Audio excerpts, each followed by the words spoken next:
That's what I like. Can you hear me okay? Yes. Awesome. Welcome to Race Talks. I'm Donna Maxey. Just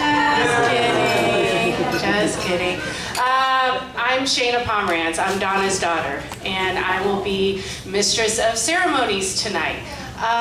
Donna is here, but she's not here. She's had an emergency health incident. How many of you are friends with her on Facebook? So some of you have kind of heard, and I'll kind of get into it. But before we do that, I want to kind of lay out what the night's going to be like. These are big shoes to fill. I'm just going to put that out there. This is the first time in 9 years that my mom has not been here. I'm going to try not to get emotional. So for our newcomers, I'm going to try to fill those shoes, okay? I am a trained teacher, so she's warm milk and cookies, third grader. I'm high schooler. I get in that as I kind of cuss a little bit. So it's going to be a whole other kind of experience, okay? I'm just going, are there any babies in the room? I see one. Okay, I'm going to try to cover your, don't do like me, okay? I'm gonna clean it up. Okay, so for newcomers, how many of you are here for the first time? Show of hands. Awesome. I love it when we get new folks coming in. Thank you. Thank you. Yeah, thank you for coming. We have a lot of different topics, and so we draw in different people. So if you have had a chance to look at the brochure, you'll notice on the back all of our topics for each month are very different. They are very intentional, okay? So, you know, it might not pertain to you in your life, but it probably pertains to somebody that you know that's in your inner circle. How many of you have been here 2 to 4 times? By a show of hands. Awesome. Welcome back. Thank you for coming. 5 or more times. Excellent, excellent. Thank you. And I ask because it's important to know that every Race Talks is different. Every panel discussion is different, every table discussion is different, and so regardless of what your experience is here tonight, I guarantee you will not have the same experience. For folks who have been here 2 or more times, well, how about 5 or more times? Can I say that that's true for your experience? It's different every time? I can't hear you. Yeah, okay, cool, thank you, thank you. All right, so just to plug for next month. Next month is July 9th, so we're every second Tuesday. DACA licenses and the wall. And August 13th, implications of race and water. Some of y'all may have heard of a little town called Flint. Yes. Oh my goodness. Yeah, they're not unique. They've just got it the worst, right? Okay, so, but we've got our own water issues. We've got protected land issues. So, you know, these are some of the conversations that we're going to be having. And then in September, do Black Lives Really Matter? And that's actually going to be through the public school system. So I know it's not listed, but that's actually a conversation to look at what is happening with Black and brown students, but specifically Black students within Portland schools and juxtaposing that in other school districts. So hope you can join us for that. A change in the agenda is predicated on mom's health. So I'm just gonna put it out there. Being Black in America is hard. Being a Black woman in America is real hard, okay? And so we're gonna talk about some of that tonight with Dr. Lott, and I'll introduce him in just a minute. But the reality is if you see a Black woman walking down the street and she's smiling, give her a hug, a thank you, a congratulate, something, okay? Because I see Black women in here and you look like my mama and you remind me of me. And the reality is it's hard, and my experience is not like my mother's. Not even a little bit, okay? So I put this out here because my mom has been doing this program for 9 years, okay? And there's a rumor in the community, and again, I'm not milking cookies, okay? So I speak the truth. Not that she doesn't, I'm just not always, you know, as tactful for a third grader. Here, I taught high schoolers in the Bronx and Richmond, so I give it to them straight. And what I've been hearing, I've been here 3 years. I was in Louisiana for law school. I was in New York City for 7 years. I'm born and raised in California. I grew up in Oakland. And come here to Portland, be with my family during the summers and the holidays. And it's important to know that when you talk about a Black woman doing work, positive work in the community, in a negative way, you are part of the problem, okay? And so I say this because I don't think people understand that my mother, we thought she had a heart attack, okay? Fortunately, she did not, okay? But she has to rest, and as a Black woman, she doesn't actually know how to do that, okay? Every time she feels good, she's up and moving again. This morning, she was up throwing up. I was like, nope, you're not leaving. You're staying home, you're not, yeah, I'm seeing your face. It's serious, it is serious. And it is recoverable for 6 to 8 weeks, but I'm like, if I have to lock you in the house and strap you to the bed, that's what I'm gonna do. Okay, but I need everyone in this room to understand that the work we do here, it is not to educate white people. Straight up. That is not what we do. We live in a white city, in a white state, and that is the majority of the folks who are going to show up anyway. If you don't like that, go to Atlanta, go to Chicago, go to New Orleans, okay? Living here, that's not what we're dealing with. It's a majority white city, and if people of color don't show up and support other people of color in the work they're doing, either physically or by not SHITing on it in the streets, okay? If you had a bad experience, cool, just don't go. But let that person know directly what your experience is. Don't go to social media. Don't go telling other folks, oh, this, don't do that, don't go first. Because I will say, as people of color, if we hear verbally from each other, this space is not for us, I promise you, we will not go check it out for ourselves. We'll just take it as word is bond, and I'm not going. And I need folks to understand that my mom is serious about this work, okay? I want to take an opportunity to show you who her team is. I'm right here, okay? Stephanie, can you come on up? Carlos, can you come on up? So the perception that is white folks, we are not white, okay? We are biracial. I identify as a Black woman, Latino man. I don't even know what to call you. You know you got 5 different things going on. She's family, okay? That's what she is. We intentionally come together and do this work. We are intergenerational, we are interreligious, okay? We are very intentional about how we come together. Carlos has been with Mom for 7 years, okay? From Portland. He's been part of the Brown Berets. He's a criminal investigator, okay? I went to law school. I taught at Richmond High and did violence prevention. You're gonna see some of this on the film. I was in the Bronx teaching for dropouts.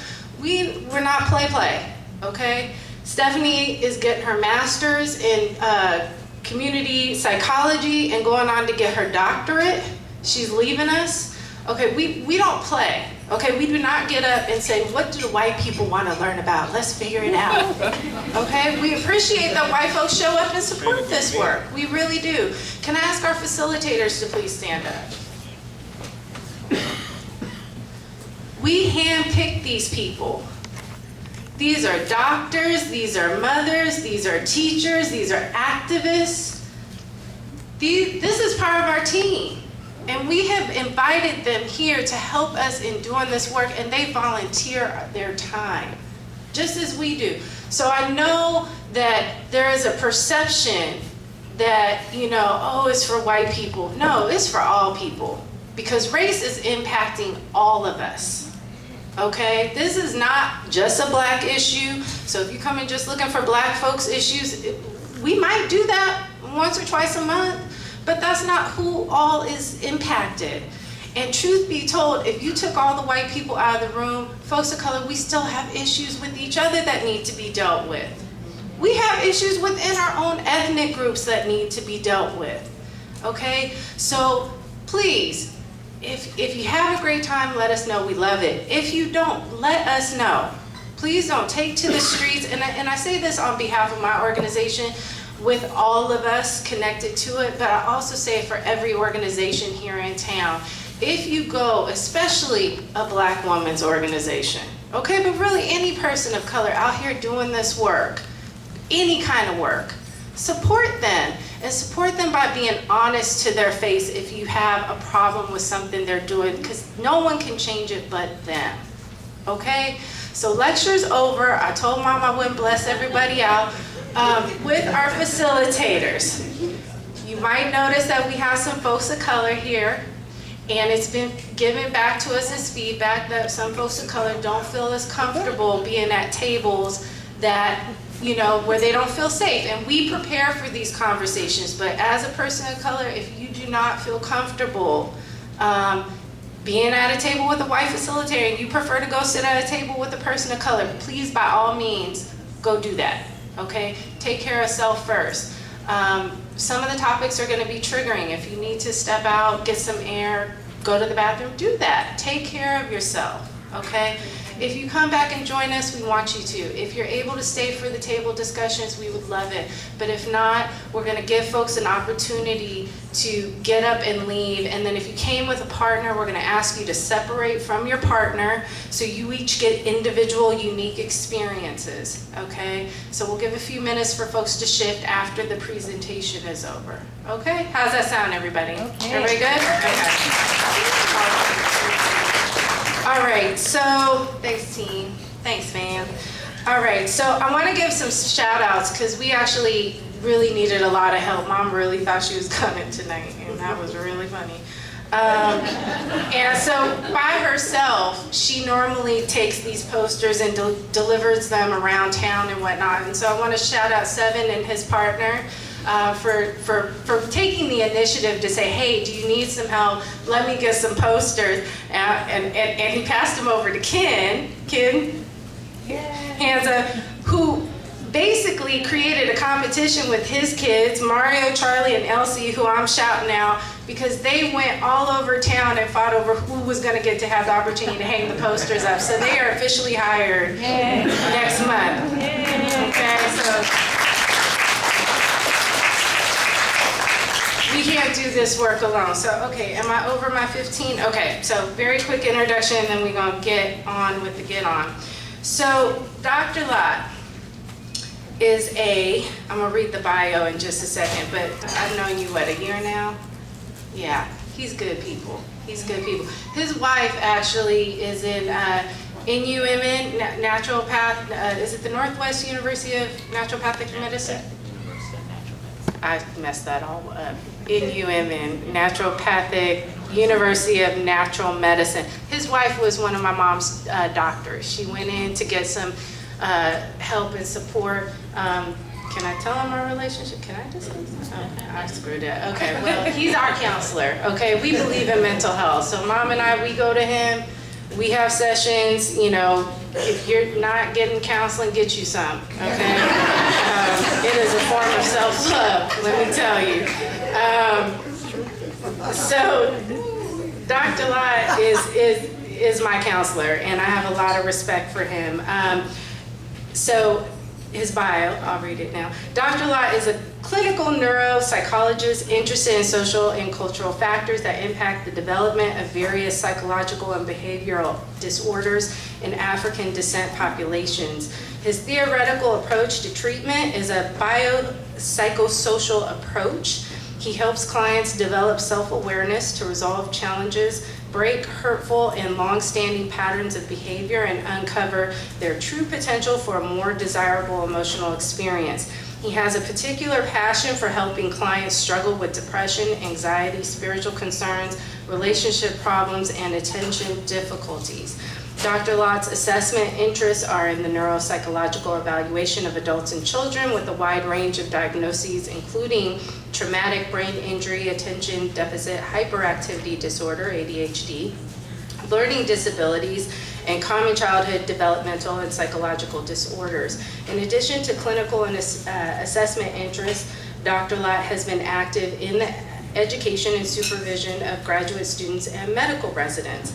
Dr. Lott is also forensically trained and certified through the state of Oregon to conduct Psycholegal assessments. He conducts these assessments in private practice. Specifically, he conducts capacity to waive Miranda, competency to stand trial, guilty except for insanity and mental health evaluations at the request of legal counsel or the court. So I didn't jumble that too badly. We're really thankful to have you here tonight.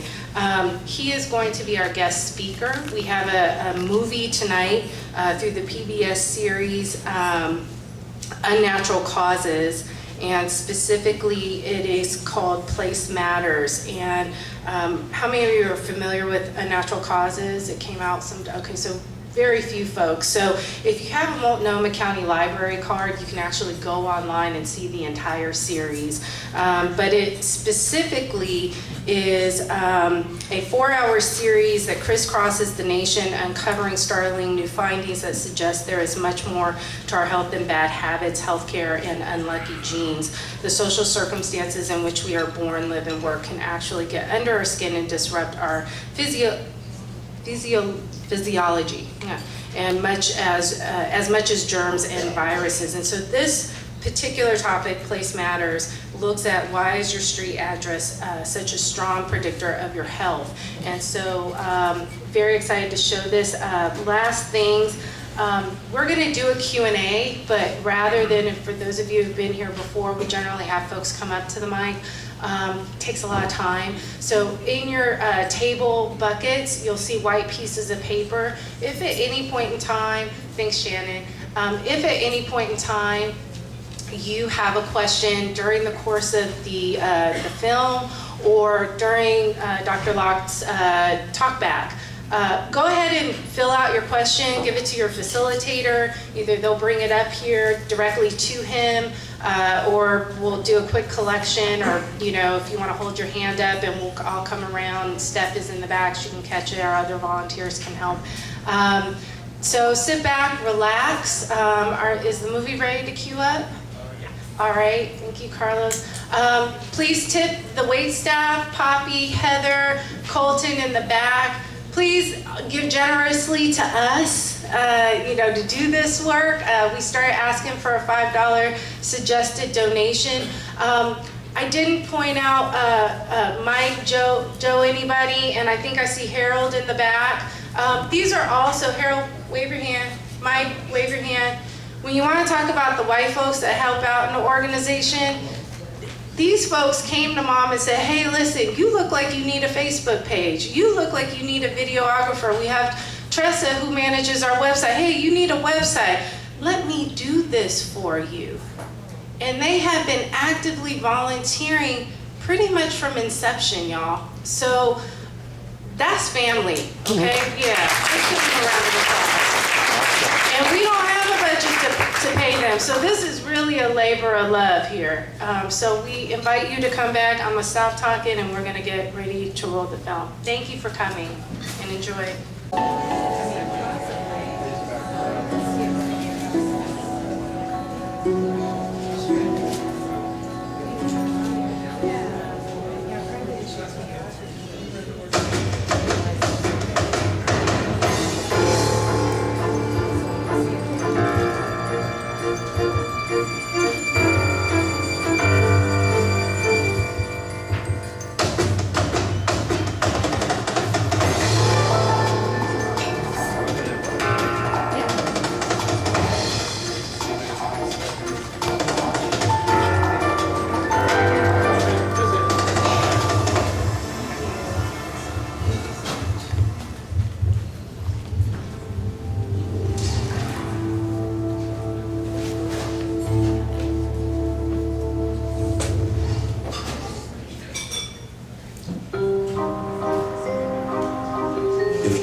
Here, you'd be 30% more likely to live into old age than if you lived here.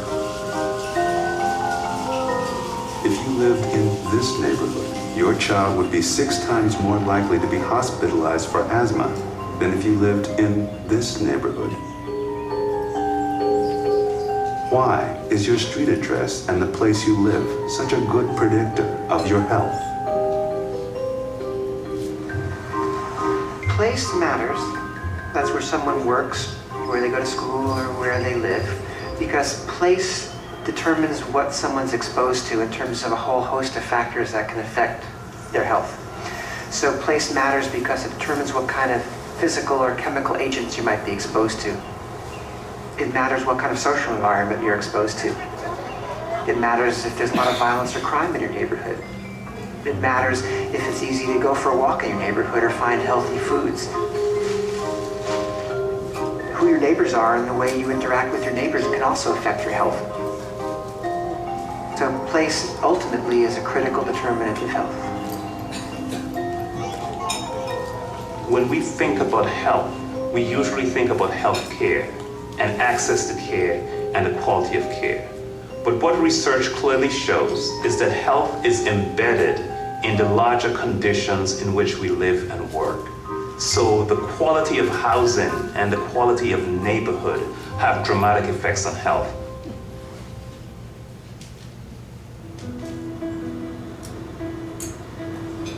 How do we make an unhealthy neighborhood healthy?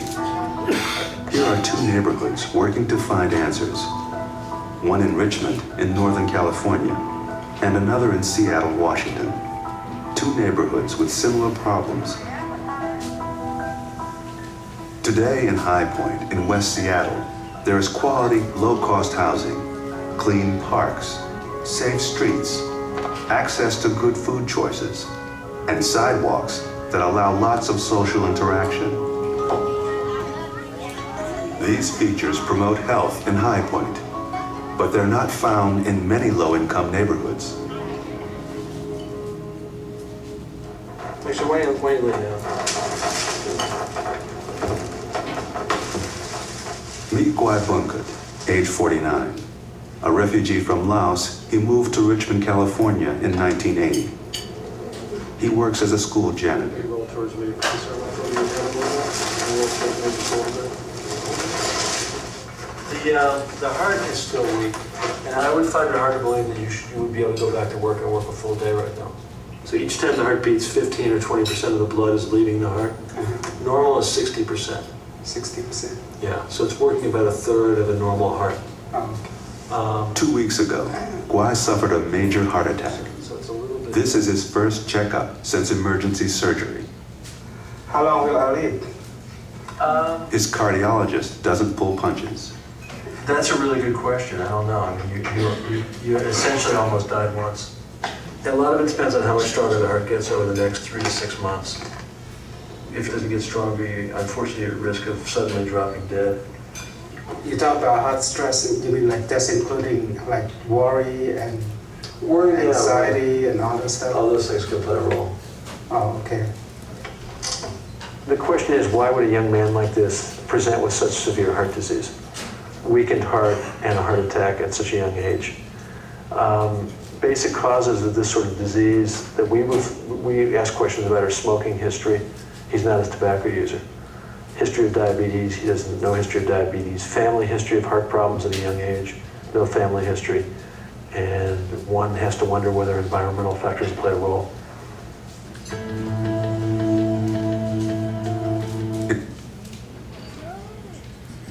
In Gwai's environment, petrochemical companies release tons of pollutants each year. But these toxins may not be the worst environmental health threat here. Tobacco, liquor, and fast food are easy to find. Fresh produce isn't. Nor is quality housing. Many public places are unsafe. It's a community that has an enormous number of problems. So we see much higher rates of asthma, hospitalization, we see much higher rates of diabetes, or a lower life expectancy. When most people think of the causes of chronic disease, for example, cardiovascular disease, they think of individual level risk factors, which we know about: diet, physical activity, smoking. However, it's also true that they are socially patterned. And one of the dimensions across which it's patterned is by neighborhoods. If we look at a map of almost any geographic area, but I'll just use the example of Richmond, California, and you map up rates of obesity, for example, or of hypertension, or of low birth weight, we'll see that these things overlap almost exactly. And if we overlay a map of environmental hazards, it fits in as well. And it's very common to see all these dimensions cluster. And they cluster in Richmond. The city has higher rates of death from heart disease and cancer than most surrounding communities. Children are hospitalized for asthma at twice the rate of other county neighborhoods. And the risk of dying of diabetes is almost twice as high. Sometimes we naively think of improving health by simply changing behaviors. But the choices of individuals are often limited by the environments in which they live. A friend of mine who worked in Richmond said that she's seen 10 or 12 teenage girls now who have had their gallbladders removed. If you eat a lot of fat in your diet, you can get gallbladder disease. And it turned out they were eating virtually breakfast, lunch, and dinner in fast food outlets. And there were no farmers markets, there were no greengrocers, there was no Safeway or supermarket that was reachable by these kids. And fast food is a bargain. You can get 1,500 calories for a couple of bucks. It's not a long-term bargain, but it's a short-term bargain, and people make that trade. Even short-term bargains can be few and far between. So there are a lot of Laos and live around here, those apartments around here. Over 50% people pay more than 30% of their income toward the housing costs. So if you pay more than 30% of your income, you're not in a good situation. And it's not just housing. According to a Brookings Institution report, buying a car in a low-income neighborhood costs as much as $500 more than in an affluent community. Cashing a check, add up to 10% more. Furniture, appliances, and even groceries are more expensive. Researchers call this the poverty tax. Until last year, I worked 2 jobs. I worked 2 jobs too before. My daughter used to say like, "Mom, stop." She says she doesn't want to see her mom or dad work like that. Now I take this. We have patients like Y who come in very sick. We patch them up, we save their lives and send them out back to the same environment. Calcium, potassium, but to take at 4 o'clock. I think we sometimes forget that people who live in more well-off communities have a lot of advantages because they do have a lot of the environmental support. Well, why are these neighborhoods so different? And of course, these differences are not a natural thing. They arise as a result of policies or the absence of policies that create these enormous spatial inequalities in resources and in the environments that people live.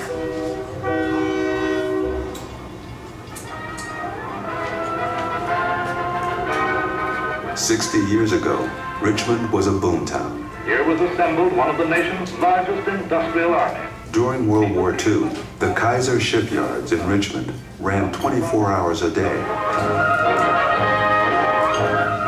The war effort drew workers of all ethnicities to Richmond.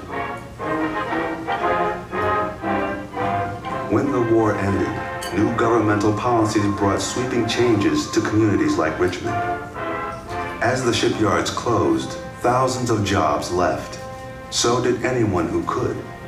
But only white families could get the new government-backed mortgages to buy homes in the new suburbs. Richmond's population fell by a third. We had vast public investments in building the suburbs of America. Federally supported loans, FHA loans, went to people who were moving to the suburbs, and for many years, up until the 60s, those loans were available on a racially restricted basis. African Americans and other people of color didn't have access to them. Until 1962, out of $120 billion in government-backed home loans, less than 2% went to non-white households. In Northern California, between the war and 1960, of 350,000 federally guaranteed new home loans, less than 100 went to black families. In cities like Richmond, African Americans were left behind in increasingly neglected neighborhoods. In the 1980s, poor Latino and Southeast Asian immigrants began joining them in these same neighborhoods. Once the community starts to go downhill, nobody wants to actually invest in the community, so the banks don't want to come in and the shops don't want to come in. Then you don't have a commercial base, you don't have the community taxes that can then feed back into the schools. Now you don't have good schools, so families don't want to move into the community if they don't have to because you don't have good schools, and you get a sort of vicious cycle of everybody who can will leave the community.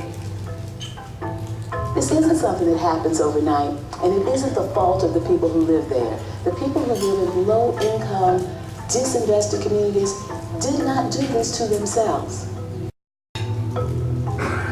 20 years before his heart attack, Guy tried to move his family out of Richmond, but 11 months later, they had to move back. I can't find my job up there, and she can't find her job up there. And moved back, my older son, hang around with the wrong group and then use some kind of drug.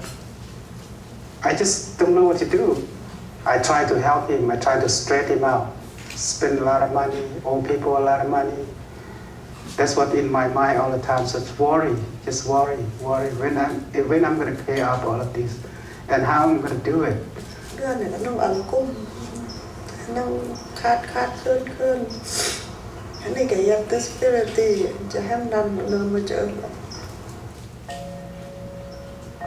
If you think about when you're worried, you're always a little bit more activated. There's a little bit more vigilance. You're sort of checking things out a little bit more carefully.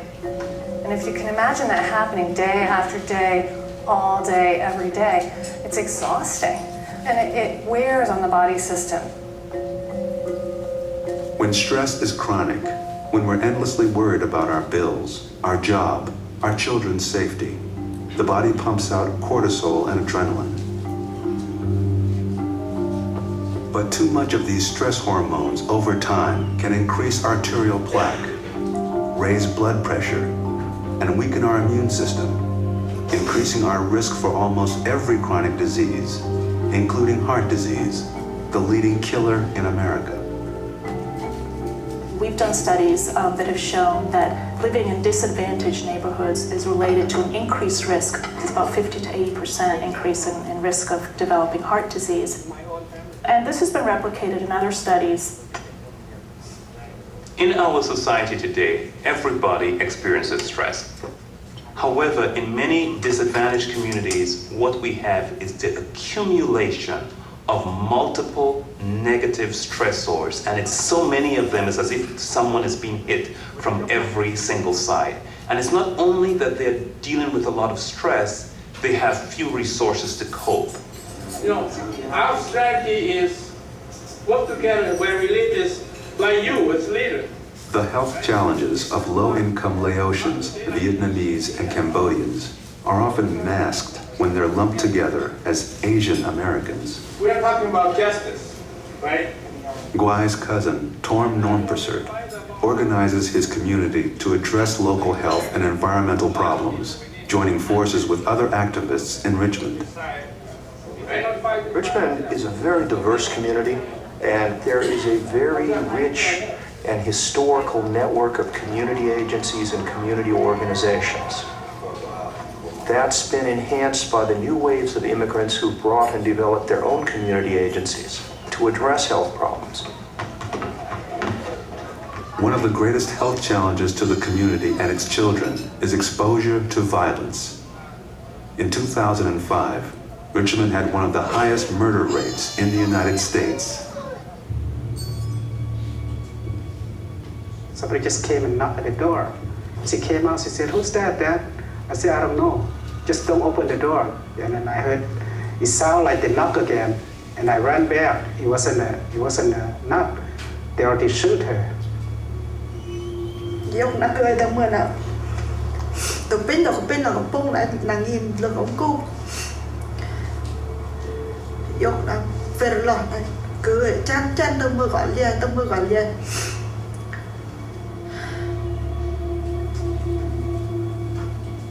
Guai and Kanorn's daughter Chan was a successful student who became the mistaken target of a Southeast Asian drug gang. The specter of community violence has completely transformed the way that people live in certain neighborhoods. So it's a public health issue not only for the prevention of premature death through homicide, but for the ripple effects it has on the other things that contribute to people's poor health, the ability of people to go out, to go shopping, to live a normal life.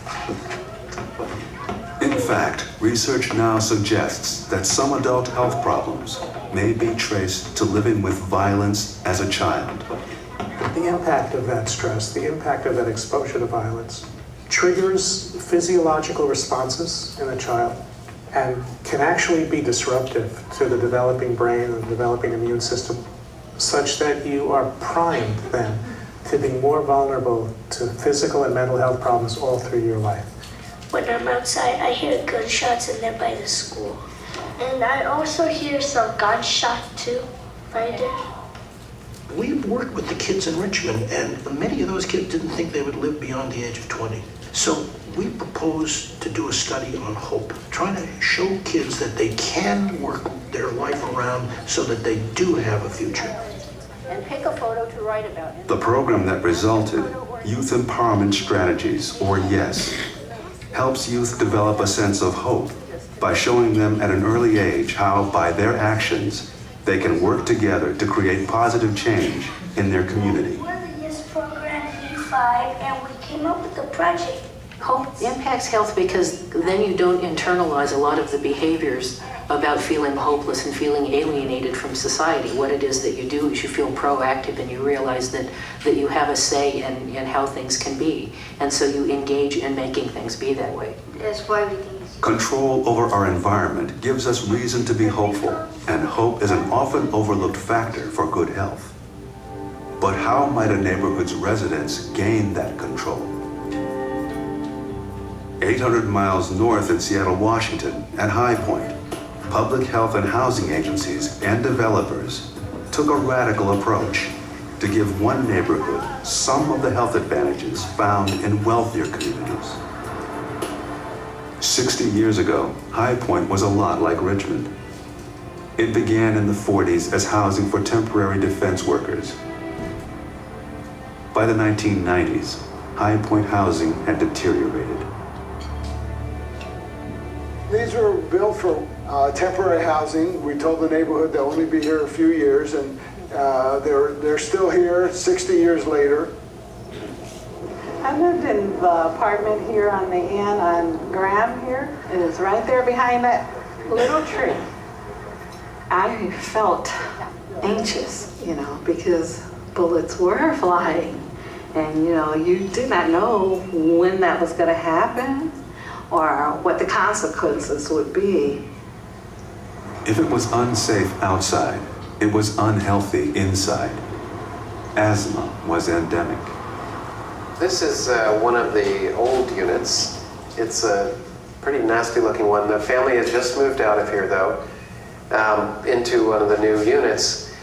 There's the leaking off the windows that over the years lets the plasterboard soak and mold will form all along there, as you can see here.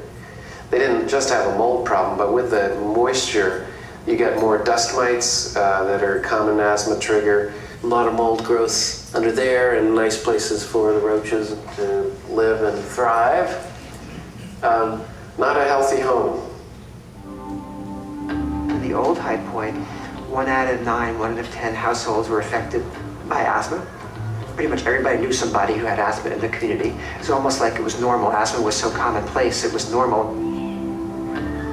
By 1997, it was clear to the city and residents that it was time to make a change. There was a community here. Even though this was a rough, dangerous neighborhood, there was still a community here. And people living in communities actually know what they want. They wanted the kind of healthy living conditions that wealthier neighborhoods usually take for granted. Working with Seattle Housing Authority and the Public Health Department, the community won federal grants to rebuild High Point. Seattle Housing Authority worked really hard to invite communities to the table and share in the design and access to power. Low-income people, they're used to not having power, so they don't know they even can have power. What emerged from the design process was a new mixed-income community with health as its focus. Fantastic. Incredible. We sold 9 of them on Saturday. Oh, did you? Absolutely. Wow, that's amazing. Our hope is that the High Point community now will be integrated with the rest of the surrounding neighborhood and make it easy for people to walk to stores or parks in the neighborhood as a whole. There is a new clinic that's been built here, a new public library that's been built here, so those services will be available right on site to residents as well. And then there'll be a community center that will have all sorts of other services such as employment services and childcare and the like. The new High Point has community gardens where gardeners can sell their organic produce to neighbors. Another factor that we know promotes health is for people to be socially connected, and having a lot of spaces that promote social interaction was a conscious design element here.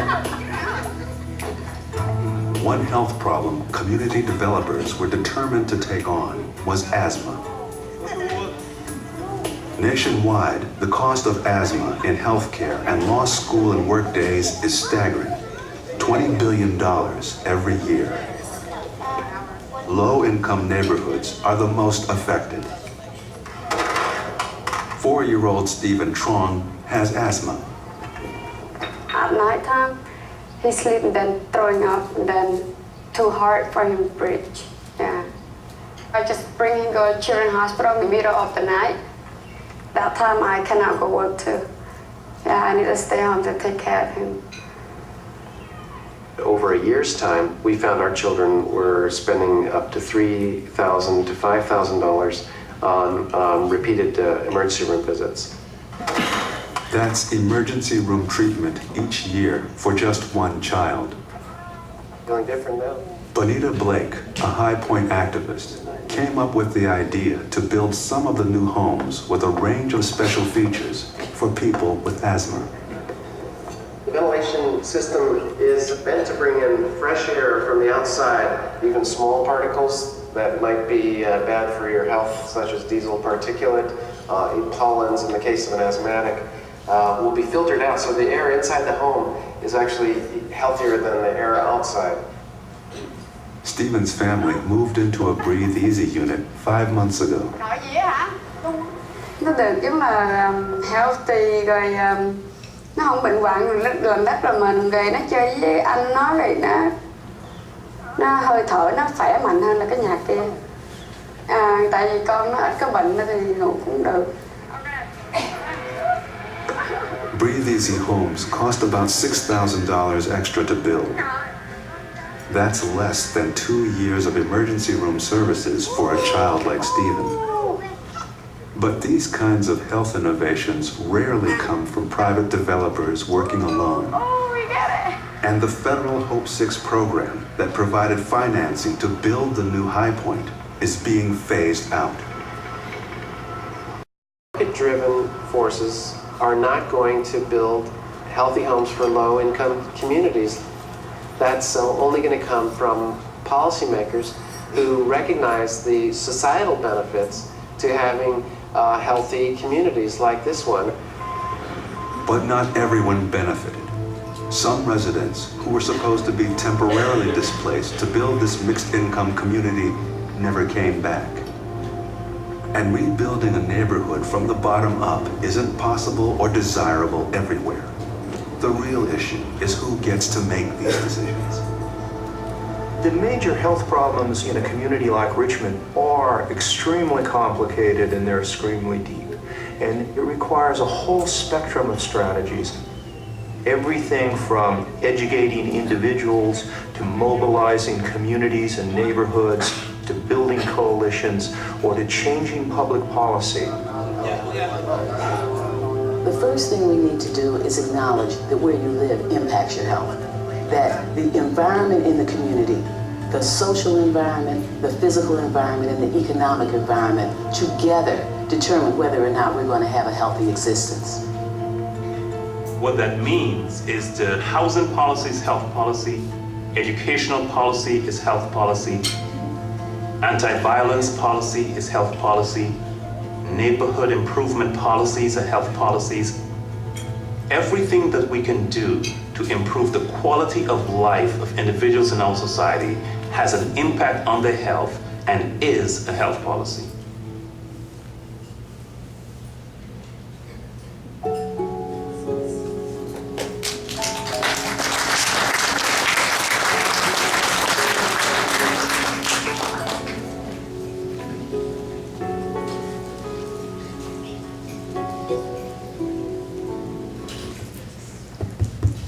Can you hear me? All right. So, how's everybody doing after the video? A lot of information, right? Okay, so what we're gonna do first, before we delve too deep into the Q&A component, is I want everyone to hold their hand above their head in a sphere, like this, okay? All right, and repeat after me. The space inside this circle represents my realm of knowledge. All that I think I know about whatever I think I know is depicted right here within this circle. I must keep in mind there is more to know that is outside the circumference of the circle/awareness. Okay? So that just means no matter how much training we have, such as myself, there is still space for me to learn more from each person in the room. Okay? So I'm interested in getting some perspectives on the video. Who wants Questions? to? Questions? No questions. No questions? So everything in the video was known. Wow, that's... Traumatized from the video. Okay. You're traumatized from the video. Traumatized from the video. Gotcha. You have a statement. When the video first came on, I have seen it once before, but I'm trying to keep myself from thinking that it was a video I've seen as it relates to Vanport. It's such a similarity that, I mean, I just said, oh, wait a minute, is this Vanport? Or, no, they're saying Richmond. So, regardless to where we are as people of color, we experience some of the same things over and over and over again. So yeah, I have mental health problems. I was born in America and I keep seeing this regardless to where I am. I keep seeing this repeat. So that's my statement. Okay. Thank you. Thank you. That one works. If you want to take, yeah, I'll take it. I'll float the mic. Any more feedback? Any more feedback? Yeah, if anybody has questions to write down, please hold them up and I'll come around and pick them up. Okay. Carlos, can we start my PowerPoint?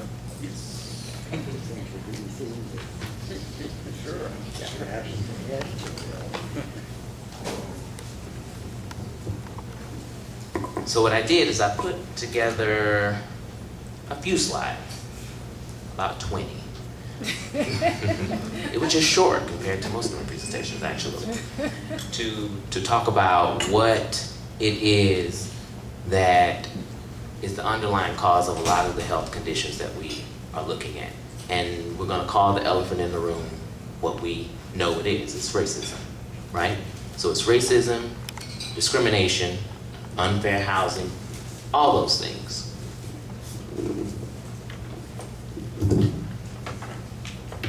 And so, through my research, just to give you a little background of the things that- rock star. Yeah. Okay. You know, I don't sing into the mic. I just sing in the shower. And so, doing research all over the world. So I've looked at African descent, African American populations, and what racism does to the people's bodies that look like me. And we found through the research that I did in the EU with race, ethnicity, and migration, looking at what that actually does to help-seeking attitudes and health, it has the same impact as it does here in the United States. And one thing that we have found is that individuals who are new transplants to the US may have better health upon arrival. However, once they've gotten here and there's this hidden interaction in their environment that's hard to measure because we call those microaggressions, right? Have negative effects on their body, physical as well as mental health. So I'm going to go through just a few slides. So some of the psychological stressors that we know have difficulties in helping us maintain the health that we actually are born with. So we talk about epigenetics. So there was an epidemiologist on the film.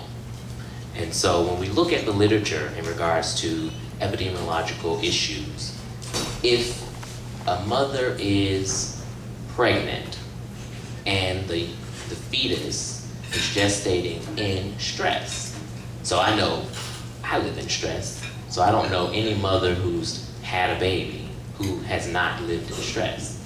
But if you have stress that's overwhelmingly impacting your ability to function, we know that the fetus is at risk of having higher birth rate, right? Weight, having preterm delivery, right? And then the mother potentially suffering from preeclampsia, right? And so when we think about how many African American women are counseled to do cesarean section, we have a higher number of those individuals going in for C-sections when having a normal delivery is actually possible, even after a C-section, which is something that has been told. And so we talk about this model here. We look at the stress diathesis model is basically what this is. And it's saying that the stress that is impacting my ability to function is interacting with my environment. It's interacting with my psychological well-being, which also impacts my health, right? So at any given point, I could be starting here, or I could be starting here. So because it's cyclical, there's no starting point specifically.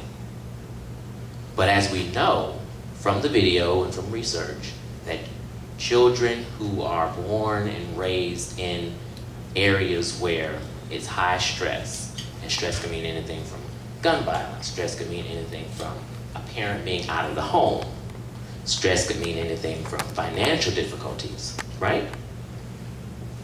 When they experience this, they're at higher risk for what? Not graduating from high school.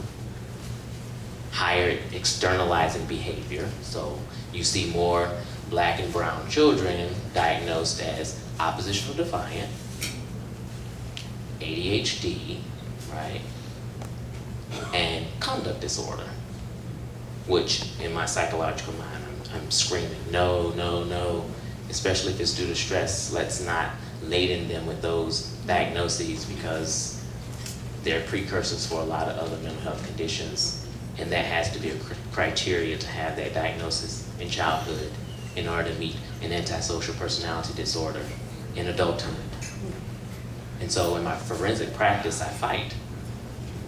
Dr. Lott, I'm going to ask you to speak up a little louder for the people in the back. Okay. And microphone? Yeah. And for some of us not as familiar with term of art, if you could break down what those things mean. Gotcha. You know what you said. Yes. Okay.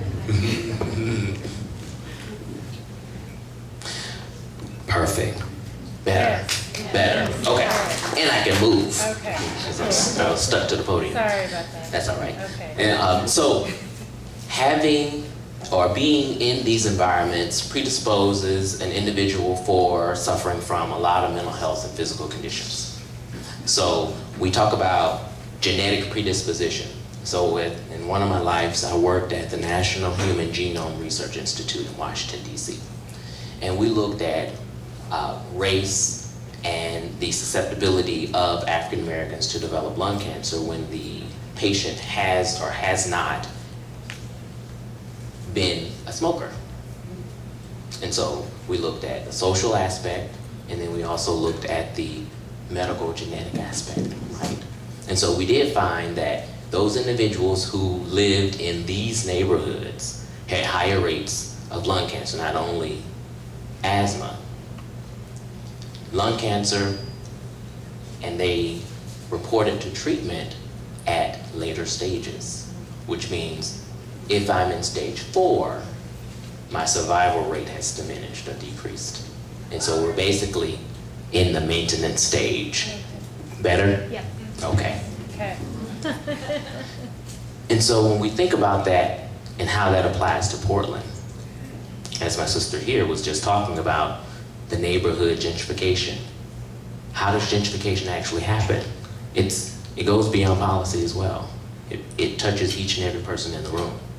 So it's an economic aspect of things. If the neighborhood is not being invested into by commercial entities, then we have a higher crime rate generally. We have to commute in order to get to our employment, right? And then we have the school systems being less invested in as well. So it's kind of like a kettle, so to speak. But on the undercurrent, the economic aspect of things would be my home values are lower, right? Because there's crime in the neighborhood, there's a higher rate of incarceration. So we're talking about how generationally we're not able to pass wealth down in the family. If my children, and potentially my children's children, are all incarcerated. Because we have 2% to 3% of the Oregon population is African American. But we have an incarceration rate of about 13%. Proportionately, it's not something that should happen. It's statistically significant, right? And so we go back to the example. My children aren't able to work to support me as I age. So I work longer. And as we age, it's harder for us to maintain employment and also switch from one job to the next, right? So God forbid you lose your job. Property values are going up as foreclosure is increasing. And so we are basically seeing an entire neighborhood being wiped out due to foreclosure and gentrification. And we didn't even talk about redlining, right?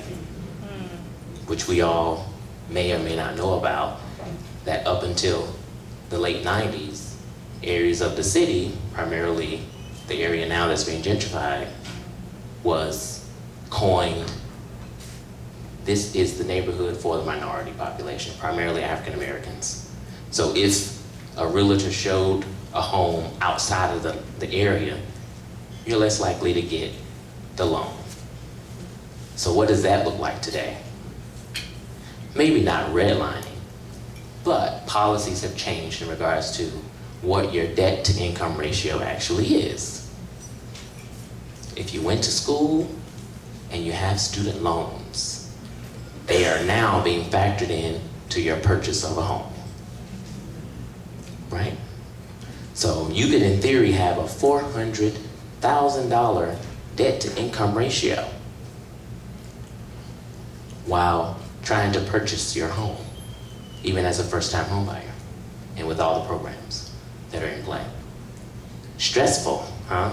Just thinking about it. Heart rates increase, right? So you have the cortisol going, the adrenaline's rushing now, and that's just from a brief discussion about racism, discrimination, and housing inequity. So if you're not an African American, put yourself in the shoes of a person who experiences that on a daily basis. And so another place that I worked was the Veterans Health Administration in Denver. And so we looked at executive dysfunction and suicide in OEF and OIF populations. So Iraqi Enduring Freedom and Iraqi, I forget the name, it's been a while.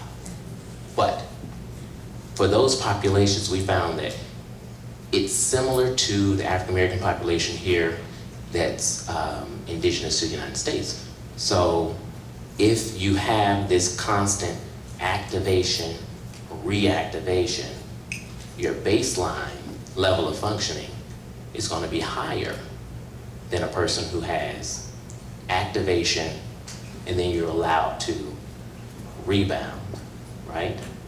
And so now we see what we normally see in military populations in our civilian community. And so then we have questions like, why did he or she respond that way when the police approached them, right? It seems illogical in a way, but when you think about being in your most primitive portion of your brain, the fight or flight, when approached, that's where you go, right?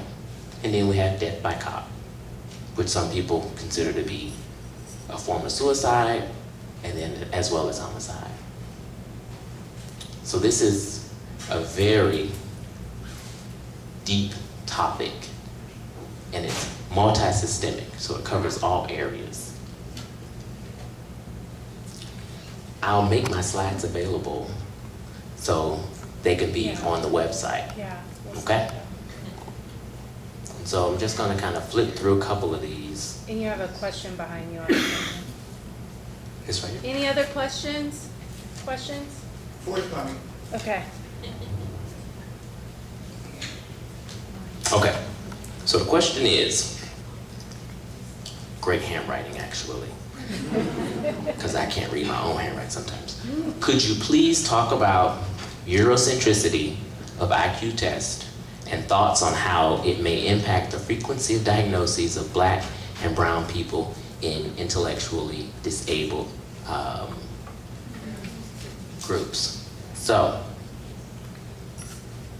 because the tests were created and the tests were not necessarily normed on a broad swath of the population, we have to interpret IQ tests cautiously. And so the DSM, which is the Diagnostic and Statistical Manual for diagnosing individuals, actually is trying to take this into consideration. So what we're tasked to do as clinicians is not weigh the IQ test as the sole marker for making a diagnostic or a diagnosis. So what we have to do is we have to have multiple points as we try and figure out what is actually going on. And so as I train, I have my students and residents do the psych testing. Well, actually, this order if we're in the school system. A blind observation. So that means the child doesn't know who I am, but I know who they are. So I can potentially see if the issues that are being reported are due to something the child may be bringing in, or if it is an environmental factor, meaning this self-fulfilling prophecy that oftentimes happens is from 3rd to 4th to 5th, I may have had an issue in 3rd grade because there was discord at home. So I had some adjustment difficulties, but I was labeled as a problem child, and as our teachers talk about the next class or cohort that's matriculating, that is what is looked for, right? So all the positive behaviors are downplayed on an unconscious level, and then all the negative behaviors are seen, right? And so I have my students do the blind observation, be introduced to the child, interview as many collateral sources as possible. So in the court system, we need to have as many collateral sources as possible, and so I carry that over, because not everything that we get from our referring source is going to be free of bias, right? And so bias is another direction that we could take in regards to how individuals are diagnosed, what conditions we see more and what conditions we see less. Did I answer the question? I don't know who gave it, but I think I did. Okay, let me get another question. Are there any epigenetic studies on effects of racism and white supremacy culture on Black peoples? And how can I learn more or get involved? So the epigenetic studies, I'll have to give you my reference list in regards to my PowerPoint, but there are studies out there that talk about how racism, which is considered to be white supremacy, right? Or a form of racism. Because we do know what being racist means. It means you have the ability to impact an entire group of people's access and utilization of resources. So oftentimes we get this reverse racism dialogue at work, at school, on the train, just in places that we exist as Black people, when in actuality, it's a prejudice or it's a preference for sameness or likeness. When we think about it neurologically, each and every person in here wants things to be categorized. That's how we understand information, especially large quantities of information. We categorize it simultaneously comparing it to our previous experiences. So the next time we have much quicker recall, right? And it's in those high stress, like maybe now, kinds of interactions where we use shortcuts to get to that information. And so that's how we have these racist remarks, either conscious or unconscious, or these microaggressions. And so to answer the question, whoever wrote this one, I can get you my reference list, okay? Okay.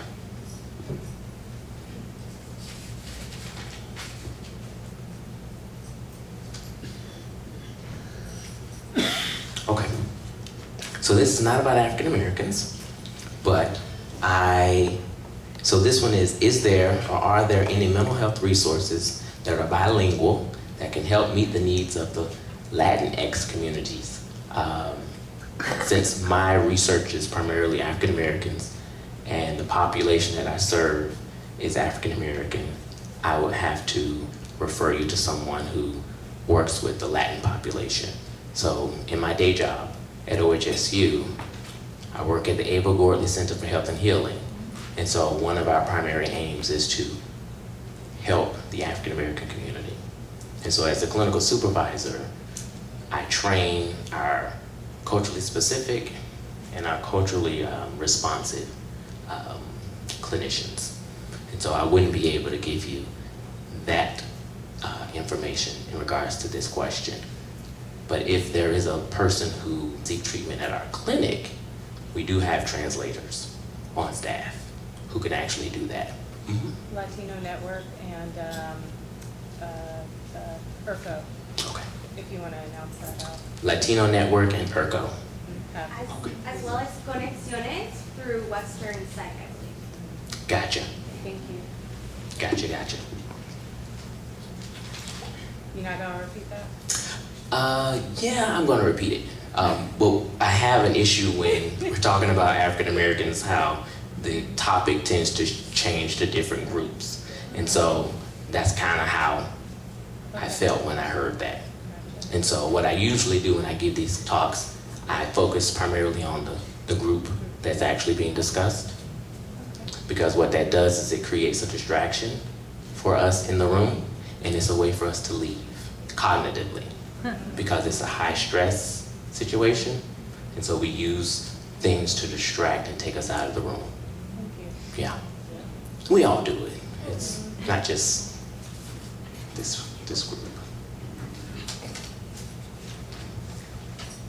Do you believe mental health is perceived differently for communities of color versus white communities?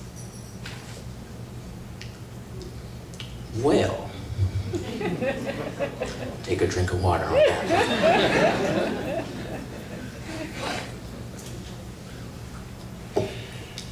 Yes, and the reasons being where the roots of mental health, physical health, so the medical model come from, right?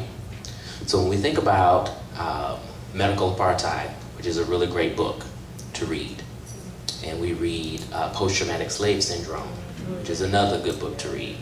So we think about how the medical system, including mental health, because a lot of mental health providers were psychiatrists in the beginning. So the medical system was fashioned off of the backs of slaves, right? Yeah. Research. So we have Dr. Sims, who's the father of gynecology. He conducted cesareans on unanesthetized slaves, and we know slaves were black, right? We're not talking about indentured servitude, because that's different. And most Africans who came to the New World, so to speak, did not come as indentured servitude individuals. They came as slaves, about 18 inches between us, packed in the bowels of a ship. 6 months. If there was illness, you and everybody you were chained to were thrown overboard, because a sick slave is worth nothing. But slaves that expired on the journey could be recovered via insurance. So yeah. So when we think about that, these kinds of things come up for individuals in the interaction, even with me in the room, right? So you hear the white coat syndrome or phenomenon, right? So I go in and I have all this knowledge about the medical system. My blood pressure's higher when I'm in seeing my doctor. Yeah.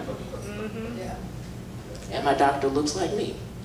Or we go after having a baby, and you know, some babies don't gain weight at the rate that they're supposed to, so they're considered failure to thrive, which is a term that can be used to take children of color, right? DHS has stepped in a number of cases that I've staffed and taken children because they had a failure to thrive.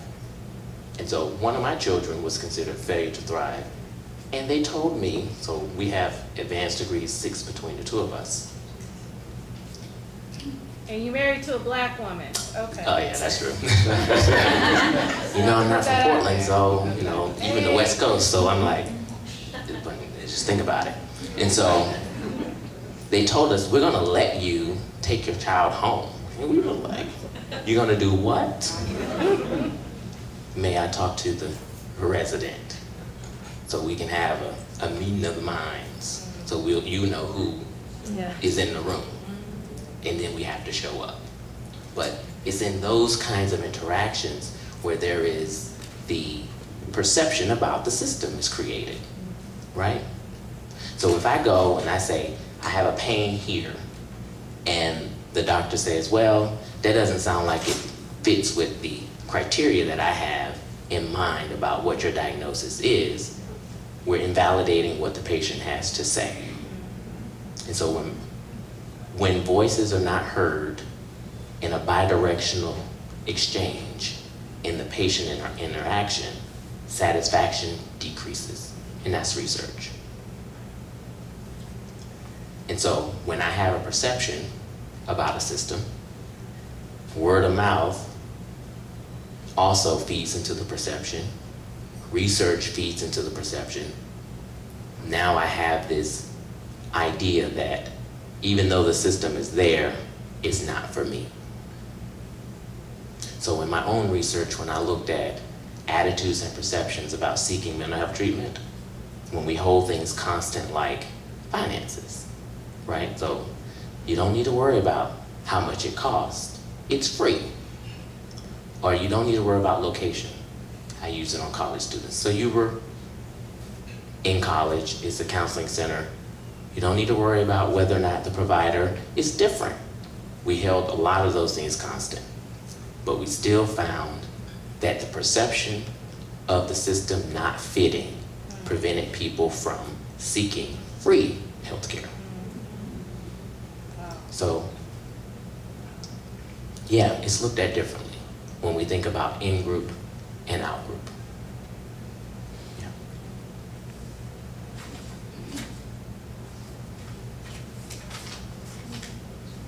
I need my glasses.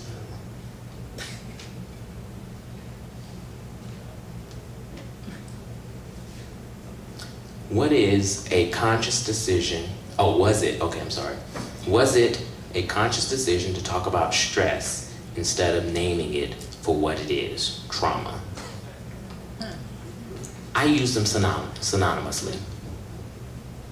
Because when people are stressed, it can be traumatic. When people have been traumatized, it is stressful. And so I go back and forth between the two terms as if they were one and the same. Because if you experience something that's considered to be stressful in my eyes, you may say that it's traumatic, right? But the effects of it are the same. So my reactivity, my hypervigilance, my poor concentration, my difficulties with potentially ambulating, depending on how, moving around, depending on how severe the trauma was, right? Whether or not I interact with the groups or with the entity, like organizations, that cause the stress or the trauma. So I usually use those interchangeably. Dr. Lott, that was time. How many Oh, that more was questions time. do you have? One. Okay, let's do that. Want to do this one? Yeah. This may be more of a philosophical question as opposed to a psych one, but would like your personal opinion. Why with all the trauma, both complex and simple, that we as Black people experience, are we not prone to acts of public violence like mass shootings? Okay. Yeah. How much time do we have? Okay, You can approach me at the end and we can talk philosophy on that one, okay? So this is actually a good segue because you'll notice on your tables here some questions, and so these are guided questions that Mom has actually created, and so the last two are actually geared specifically towards the white community. And number 9, I think, definitely hits on that question. Let me make sure. Yes, compared to their numbers in society, the white community has an overabundance of job and financial opportunities, health and mental health care facilities, food resources, and social outlets. Do you think the white community should have any mental or physical health issues compared to the communities of color that have few to none of these same resources, if any resources? So I'm just going to put a pause there. First of all, I just want to thank Dr. Lott for coming.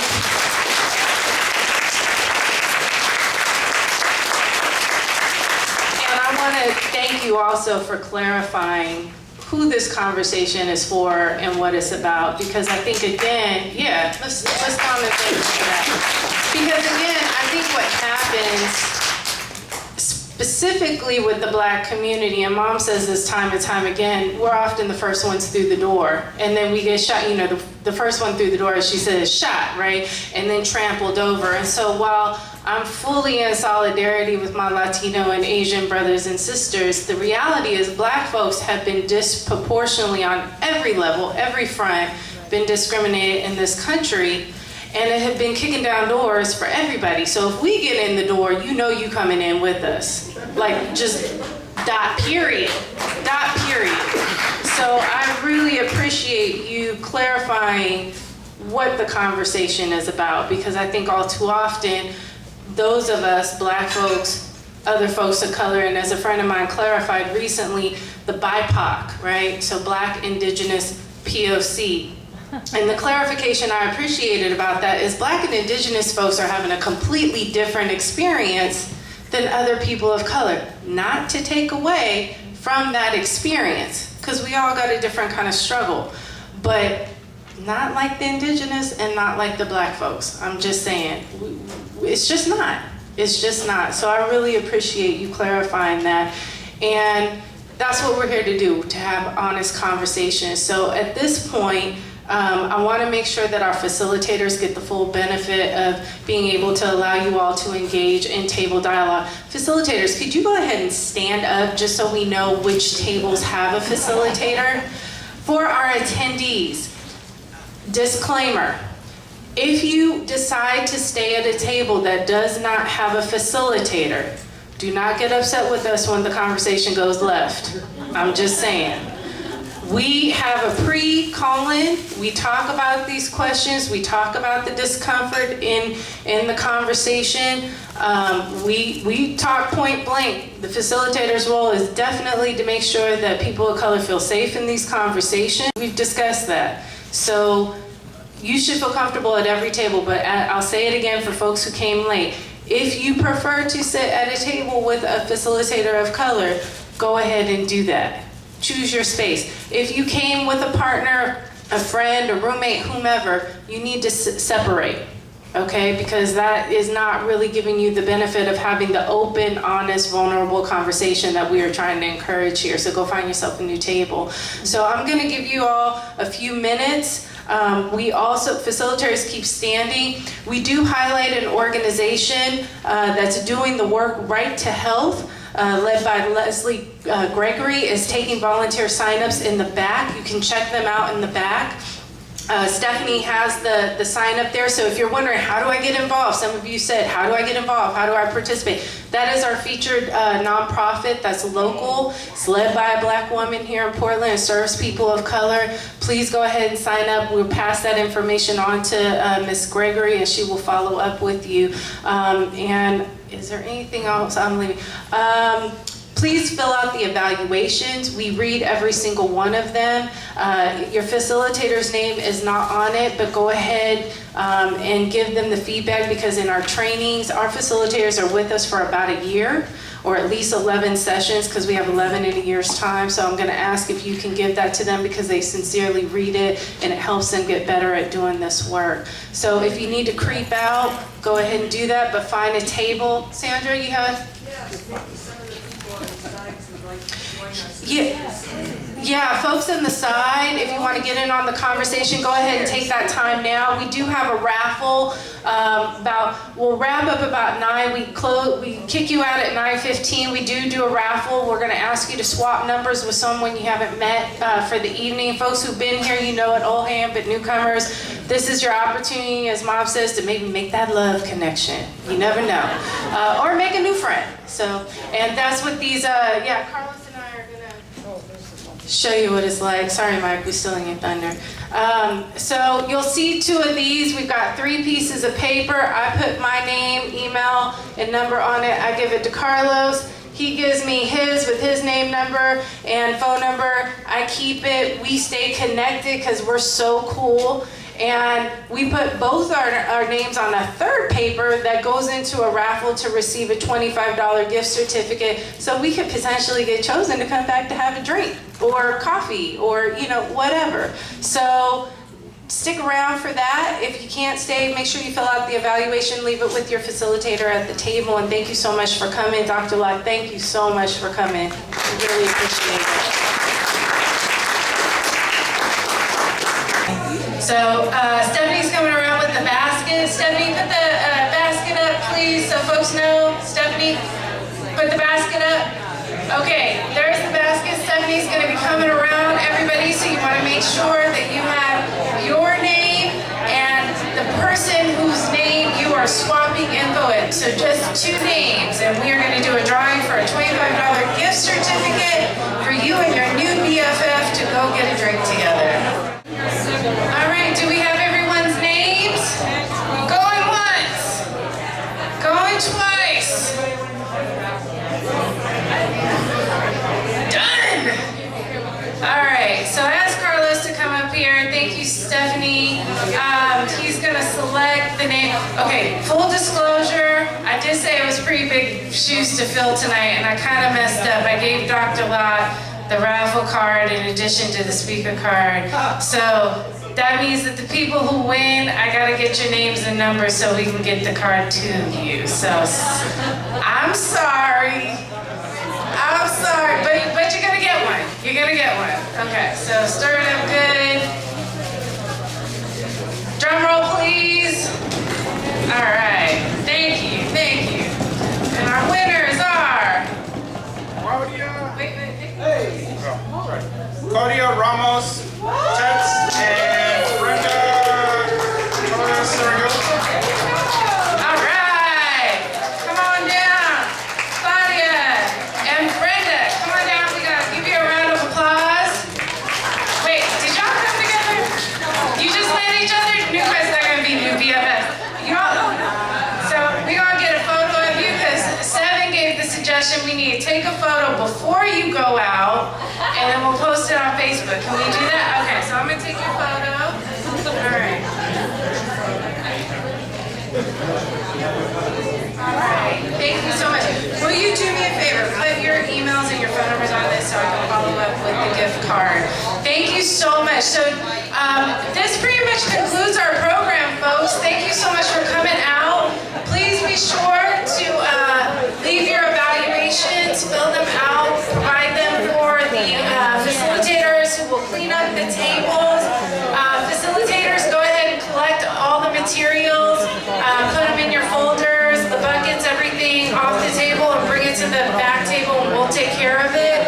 Thank you so much. Please join